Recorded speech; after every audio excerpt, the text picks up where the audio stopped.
coming up on the September 17th edition of Carolina Week. Is the UNC community prepared for the possibility of a terrorist attack like the one 8 years ago? The shooting in Ferguson sparked national debate. The big question, is racism a problem in our communities? Horses are good for therapy, especially when they're trained for that purpose. All that and more. Carolina Week starts right now. From the UNC School of Journalism and Mass Communication, covering Carolina in HD, this is Carolina Week. The chairman of the Joint Chiefs of Staff says he might recommend the use of U.S. ground troops in the fight against ISIS. Good evening, I'm Kristen Ruffin. And I'm Anissa Jabbar. Thanks for joining us. An ongoing concern, will ISIS attack us at home? And if so, will we be ready? No one ever expects a terrorist attack to happen, especially not on UNC's campus. But 8 years ago, one did. With the growing threat of ISIS in the Middle East, is UNC prepared? Elizabeth Chu reports. Can you tell me why you did this? March 3rd, 2006. That's the day the illusion of safety for some was shattered on UNC's campus. Mohammed Terriazar plowed a silver Jeep Cherokee into the pit. 9 injured, hundreds frightened. Terriazar is now in Central Prison, serving a 33-year sentence on 2 counts of attempted murder. That's the most recent case that could be considered an act of terrorism on campus. Since then, UNC made changes to its campus safety policies. Chief of the Department of Public Safety, Jeff McCracken, says the main concern after the attack was access to campus. We did look at the physical setup of the campus and how vehicles may or may not be able to access the interior of the campus. The university installed barriers in between Davis and Lenoir to prevent any more cars from getting to the pit. But these barriers are always in place, leaving the campus vulnerable to another attack. So, do students feel safe on campus? And are they worried about another attack, especially in light of new concerns about ISIS? Not on campus, no. I feel like we're really secluded. I honestly haven't even thought about that. The idea hasn't even occurred to me. I don't think it directly impacts our safety in Chapel Hill, but of course global issues, national issues affect us. University officials say although there is a set plan in place in case of another attack, they're constantly making improvements. They add that there's no indication the campus is currently the target of a planned attack. In Chapel Hill, I'm Elizabeth Chu reporting. You should use the new Alert Carolina app to report any suspicious activity on campus. All text and pictures go directly to the Emergency Response Center. And although officials say there's no imminent threat on campus, that doesn't mean people aren't talking about ISIS. Tables like this one are normally used for student groups, but this one is different. It belongs to the International Communist League. Its goal, to convince students to think like a Marxist. The group came on campus Monday to share their views about anti-militant involvement in the Middle East. The demonstration took place on the same day that the U.S. launched a new airstrike near Baghdad against ISIS. In an unusual move, UNC System President Tom Ross has sent a letter to the editor of the DPH, addressing a rumor that he will be stepping down soon to make way for former State Budget Director Art Pope to take over as head of the statewide system. The letter says, in part, I simply won't speculate about what others may be thinking or to what they might aspire. I can quickly put an end to the newest rumor that I will resign from my post at the end of the year. I have no timetable for retirement and remain fully committed to leading our great university system. Rumors to the contrary have no basis in fact. When police shot Michael Brown 6 times in Ferguson, Missouri, voices across the nation cried out for justice and equality. Reporter Mary Alice McMillan joins us live in our satellite studio to discuss the impact this has had at UNC. Mary Alice. Thanks, Kristen. Even though we're far geographically from Ferguson, when it comes to inequality, some UNC students say we might be closer than you'd think. I set out to see if racial bias affects the lives of people within our community. Alexis White is a senior at UNC, and she says bias might be something no one can avoid. I would say that whether you're a person of color or not, that you have racial biases. And she says these biases can sway how we treat other people, even in Chapel Hill. I think we're more aware that these racial biases exist to a certain extent, but I definitely think that we're definitely affected by them and they're present. Theodore Shaw is director for the UNC Center for Civil Rights. He spoke at a recent panel discussion about rights, race, and place. He agrees those of us in the Chapel Hill bubble might not be as guilt-free as we'd like to think. Was Ferguson important? Absolutely. There are a lot of Fergusons. For example, one national study shows white Americans overestimate the percentage of crime committed by African Americans by 20 to 30%. There's always a danger that people who are more progressive in their politics don't see their own prejudices, biases, or their own isms. White says change starts with open dialogue. I would love for people to be comfortable with being transparent, and I realize that's extremely idealistic, but if we can move a little closer to that, that'd be better than what we usually do. In the meantime, leaders are trying to open up the discussion to help us avoid events like those in Ferguson, Missouri. There's still a lot of unrest in Ferguson. The grand jury still hasn't brought charges against the officer yet, and might not until January. The 4-month term for the grand jury just got extended until then. Kristen? Mary Alice McMillan live in our satellite studio. Thank you, Mary Alice. And racial bias was also the hot topic at a student discussion last night. UNC students hosted the IA Human Panel last night. Their goal, to localize a national issue, injustices for minorities. The event featured a panel of speakers made up of UNC faculty, a representative from the Department of Public Safety, and other Chapel Hill community members. Students asked questions and shared their personal experiences with racism and prejudices here on campus. The discussion helped to promote a better understanding of the impact of this issue. UNC's Department of Environment, Health, and Safety joined local safety officials in the pit earlier today to educate students about fire safety. The event spanned 3 hours, and officials encouraged students to learn more about safety precautions and what to look for in their student housing. Even Ramsey stopped by, encouraging students to participate, and they did. Some even left in costume. And at the end, any student who successfully recited one fact about fire safety walked away with free ice cream. Thinking about pursuing a law degree? Jobs are down, but acceptance rates are up for law schools across the nation. According to the American Bar Association, the UNC Law School's acceptance rates has risen from 36 to 45% in the past year alone. Kelsey Height reports. Lizzie Jenkins is a UNC senior. Warnings of the sparse job market haven't changed her plans to attend law school next fall. If you work hard enough, something's going to work out for you, hopefully. But I'm really not worried about it. According to a report released by the National Association for Law Placement, the overall employment rate for recent law grads fell for the 6th year in a row to 84%, well below the peak of 91% in 2007. Eric Hinderleiter is already in law school. He attends classes at the UNC Law School like this one. It could be treasonous for you. He remains optimistic. I mean, it definitely does cross your mind, though. Is this really a good investment to do if I'm not going to get a job afterwards? But I think that going to UNC, I'll be all right.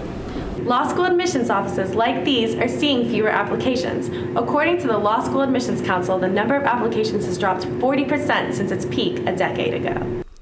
Michael States is Associate Dean of Admissions. He says the decrease is all about jobs. They're sort of doing their own cost-benefit analysis and just saying to themselves, right now is not a good time for me to go to law school. States says UNC has made some changes to remain competitive. Along with increasing scholarships, the school has instituted a loan repayment system for students in some career fields. As for Jenkins, UNC is certainly an option. So I'm going to wait until I get my scores back to start thinking about it, but I mean, UNC would be great. In Chapel Hill, I'm Kelsey Height reporting. There is some good news for aspiring lawyers. The national median starting salary moved up more than $1,000 this year to $62,000. Carolina North, it was supposed to be UNC's glitzy high-tech second campus. But this is how far along the university is with the project. We have the story next. I love that. At carolinaweek.org. Connect with us online by liking the Carolina Week Facebook page and following us on Twitter at Carolina Week UNC. Staring contest! You still got it. I know. Come alive with the forest. Visit discovertheforest.org to find a forest near you.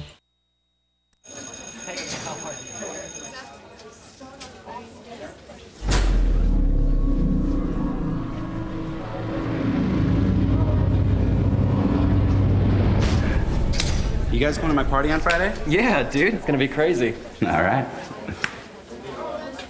What's up, dude? I'm loving your jacket. Don't be such a fag.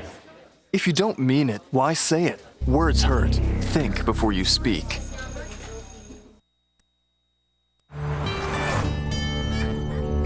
They say that when you're facing extreme danger, your life flashes before you. If you think that's sad, consider facing it before you even have enough life to flash before your eyes. Deaths and injuries can be prevented by using the right car seat. Visit safercar.gov/the-right-seat to know what is appropriate for each age and size.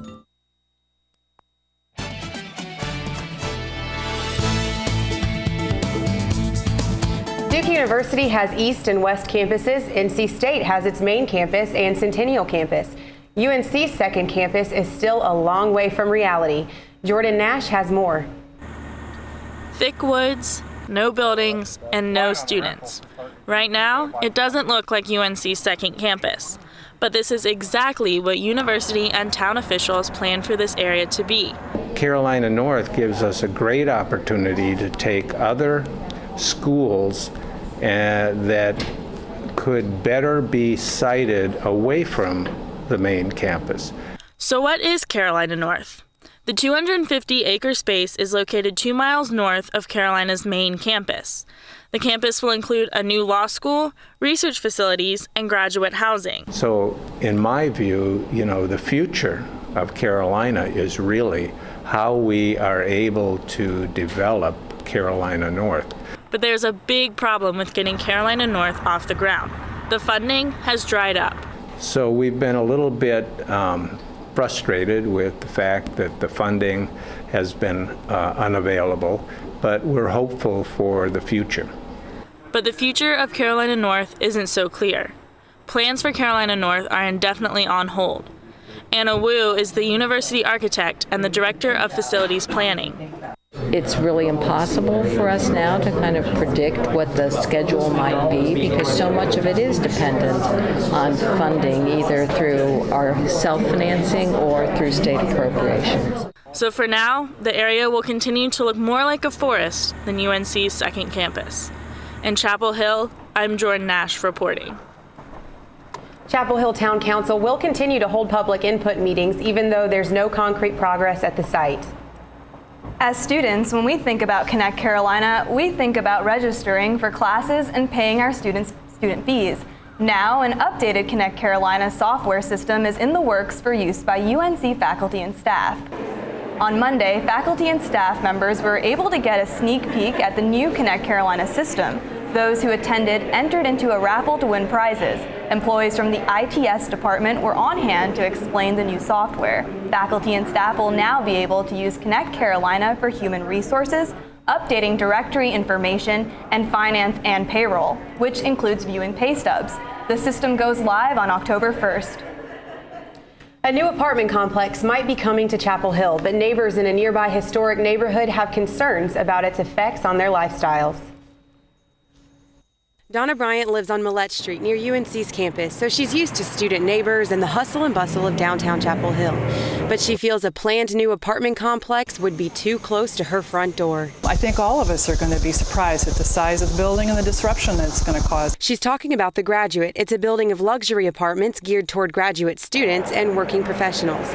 An architect presented these sketches to the council Monday night. If approved, the 8-story building will be directly behind the Franklin Hotel and right next to Bryant's neighborhood. The size of this building is really large relative to the skinny lot that it's being built on. But with multiple apartment buildings popping up downtown in the last year, developers think there's no time like the present. I think it'll just be a part of the expected streetscape, 10 years from now. Some community members showed support for the project. We want that really vibrant 24/7 activity happening downtown. In order to get that, we need more residents. Others, like Bryant, voiced concern about the traffic, affordability, and size. Patel says everyone involved will have to compromise. I think it would probably be unrealistic to think that we could achieve all of their concerns and then meet the interests of all the other stakeholders as well. And as for Bryant, if the project is approved, I won't be pleased about it. I guess I'd get used to it.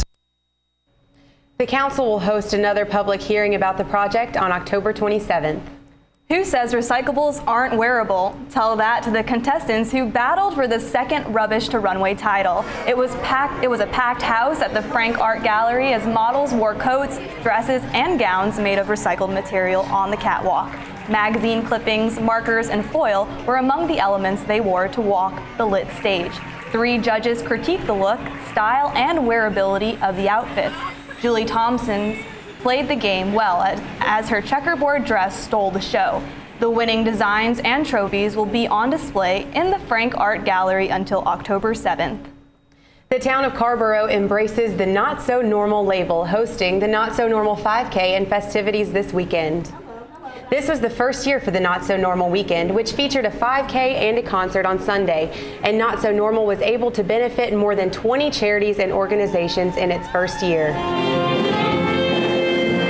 The goal is to bring families together. After the race Sunday morning, participants, young and old, enjoyed a free concert in the University Mall. The Stereo Sparks and a children's music group performed. Concert goers also made donations to the cause. Can we expect a hot end to the summertime, or will fall temps flutter in early? Drew Day has our forecast next.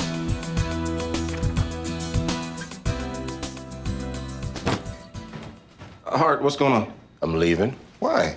What did I do? Not enough. You constantly ignore me. You barely eat anything healthy. You're half as active as you used to be. The pressure is just too much. I quit. Okay, I get it. I'll do better. Just please, don't leave. Okay. But remember, if I go, you go. Listen to your heart. Don't let it quit on you. Uncontrolled high blood pressure could lead to stroke, heart attack, or death. Get yours to a healthy range before it's too late.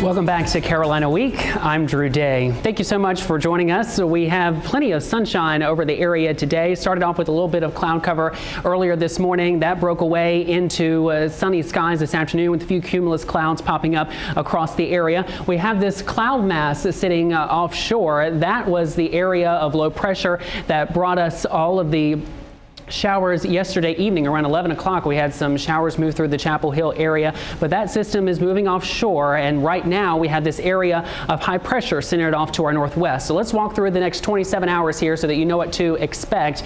This high pressure system will be hanging around. It will be bringing in northeasterly winds, so that'll be bringing us cooler air from the north. It'll also be bringing in moisture off of the Atlantic, but at least for this evening, the good news is that the showers will remain in the eastern portions of the state. So right here in central North Carolina, we expect to remain dry this evening. So if you plan to head out this evening, you won't need to lug an umbrella or a rain jacket with you. Now, as you're waking up tomorrow morning, there may be a chance of a scattered shower here from the Triangle area to the north. That would be the best chance of rain in those locations. We'll also be watching this cold front because by the time we head into tomorrow afternoon, that front will be upon us by 8 p.m. in the evening with a little area of low pressure developing along that cold front, and that will help to generate some showers in the southern part of the state, whereas here in the Triangle and in Chapel Hill and points to the north will remain dry. So again, best chance of rain in the evening to the south, in the morning to the north. Now, the good news is that we also won't see any heavy rain showers because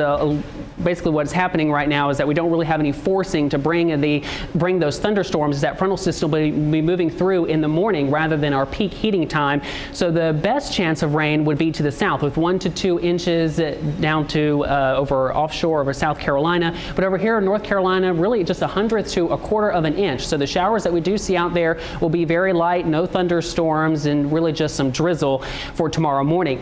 So overnight tonight, expect to see temperatures in the lower 60s this evening with partly cloudy skies and cool out there. For tomorrow morning, we expect that morning sprinkle, but again, around a 20% chance of rain really. So you may really get through the morning dry. Partly cloudy skies and 80 degrees. So there's, again, by 8 a.m. tomorrow morning, 63 at 8 a.m. with that chance of a sprinkle. 76 at lunchtime, warming up into the 80s, and then tomorrow evening right around 72 degrees. So as we take a look at the 5-day forecast now, once we get through that chance of rain tomorrow, the forecast looks great. We'll see highs in the lower 80s with overnight lows in the upper 50s to low 60s and partly cloudy skies and no rain. So at least it looks like, ladies, for the next few days, we're going to remain dry and some nice weather for the weekend. Well, Drew, definitely looking forward to the fall temperatures. Oh, yes, absolutely. And those pumpkin spice lattes. Thanks, Drew. You're welcome. Thanks. The Heels are headed down east into enemy territory this weekend, hoping to avoid the embarrassment ECU laid on them last year. Susanna Black is next with sports.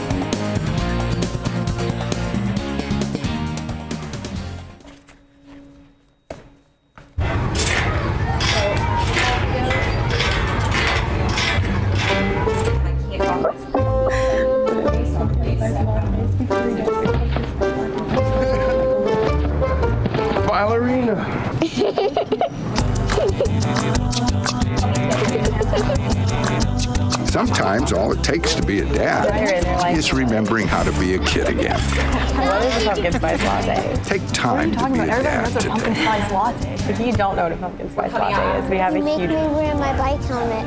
Taught me never to run with scissors. And to follow the swimming rules. You tell me to stay away from drugs.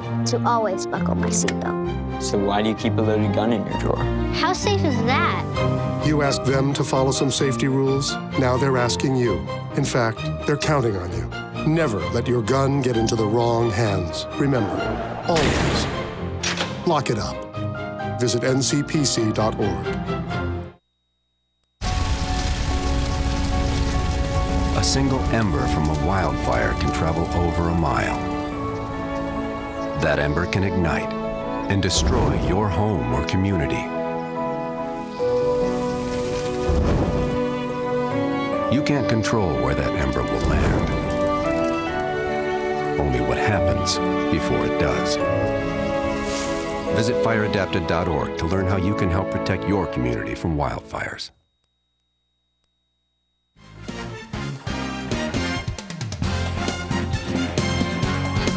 Welcome back to Carolina Week. I'm Susanna Black with sports. Let's get right into football. The Heels travel to Greenville to face ECU this Saturday. The Pirates are 2-1, barely losing to South Carolina and beating former number 19 Virginia Tech on the road. The Heels might be 2-0 right now, but they're the underdogs going into this match. Last year, UNC took a beating, losing at home 55-31. That was the Pirates' third win against the Heels ever. What a win it was, though. ECU's offense dominated UNC. Pirates scored 6 touchdowns and finished with 603 total yards. That was the second most ever allowed by North Carolina at home. That hasn't changed this year, unfortunately. The defense still gives up a lot of yards, but we're going to have to look to big players like cornerback Brian Walker, senior safety Tim Scott, and linebacker Jeff Schottmer to pull it through on Saturday. The Pirates quarterback Shane Carden is back at the helm and having just as successful a season as he had last year. He's averaging 344 yards per game, passing more than 1,000 yards in 3 games. He threw for 4,139 yards last year, and he's definitely on pace to break that. Carolina field hockey is #1 and flying high, not only beating tough competition, but shutting opponents down completely. Senior Charlotte Craddock is setting the tone for the team with 3 goals on the season. That girl can flat out play. And senior Lauren Sheely is doing her part as well. That's senior leadership for you. Sophomore goalkeeper Shannon Johnson has had some phenomenal saves. The Heels shut out 5th-ranked Syracuse, and shutouts are very rare in field hockey. The Fever fans are cheering on the Heels to their sweeping success on the field. Carolina is 1-0 in the ACC, 5-0 overall, and their opponents are averaging less than 1 goal a game. The volleyball team has only 1 loss on the season and is dominating most of the teams on the early season schedule. The Tar Heels beat number 16 Kentucky in a thrilling 5-set match and swept 2 other opponents in the Carolina Classic to improve to 7-1. This kill from junior Victoria McPherson gives us a good sense of the Heels' effectiveness at the net. And she's not the only one killing it. The Heels now sit at number 13, and Eche Tene is the ACC Player of the Week. Carolina will be at home this weekend in the ACC Big 12 Classic. And head coach Joe Segula is looking to Lauren McAdoo to provide a spark against some tough competition. I'm really excited because she's carrying us with some offensive load, and the fact she's going to need to do that throughout the year. Sounds like those girls are on fire. They definitely are. You know, that 2 teams now at Carolina are number 1 in the country, men's soccer and field hockey. Well, and it sounds like lacrosse is going really well too, which is fantastic. Definitely is. So excited to see Heels play on Saturday in Greenville. Definitely. Great. Thanks, Susanna. Thanks. Coming up, these kids aren't just horsing around. What they're really doing next.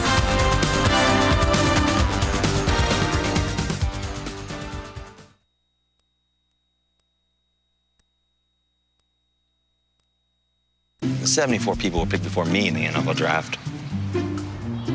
To fight childhood obesity, United Way and the NFL are helping kids play at least 60 minutes a day. Okay, time for the team obstacle course. Yay!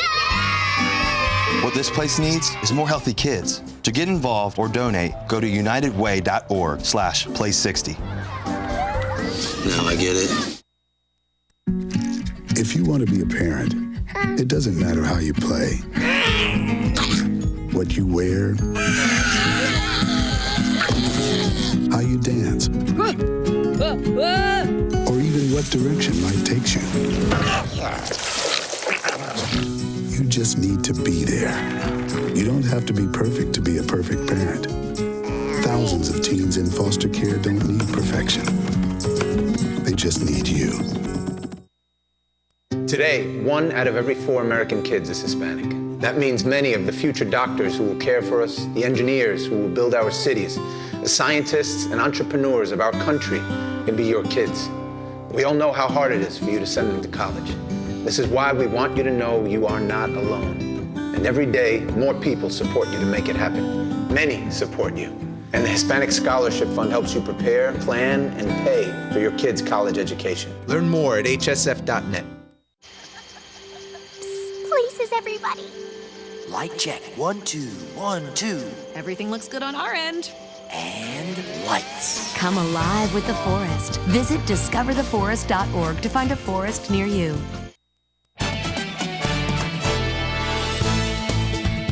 Riding horses can be a lot of fun, but it can be a lot more for people with all kinds of physical and mental challenges.